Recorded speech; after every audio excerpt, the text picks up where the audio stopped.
ओम नमः शिवाय. श्री शिवमहापुराण रुद्रसंहिता सतीखंड अध्याय 33. वीरभद्राचे दक्ष यज्ञाकडे प्रस्थान.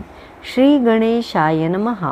ब्रह्मदेव नारदांना म्हणाले, हे मुने, भगवान शंकरांची आज्ञा शिरसावंद्य मानून वीरभद्राने त्यांना नमस्कार केला.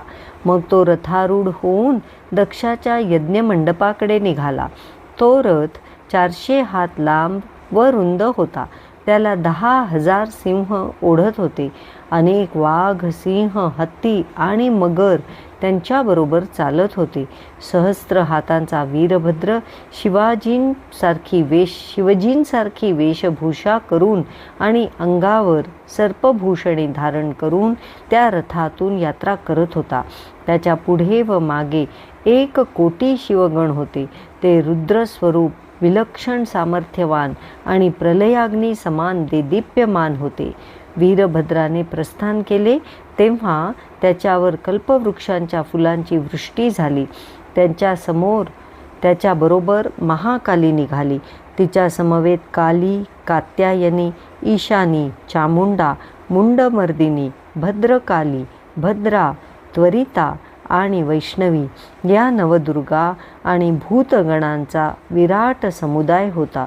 64 योगिनी आपल्या गणांना घेऊन आल्या होत्या. शिवप्रभूंच्या आज्ञेने डाकिनी, शाकिनी, भूते, प्रमथ, गुह्यक, कुष्मांड, पर्पट, चटक, ब्रह्मराक्षस, भैरव तसेच क्षेत्रपालादी वीर दक्षयज्ञाचा विनाश करण्यासाठी त्वरेने निघाले. त्यासमयी युद्धसूचक भेरींचा गंभीर ध्वनी होऊ लागला. नाना प्रकारचे आवाज करणारे शंख वाजू लागले. शिंगांच्या भिन्न भिन्न ध्वनींनी आणि शिवगणांच्या गर्जनांनी सारा आसमंत दणाणून गेला.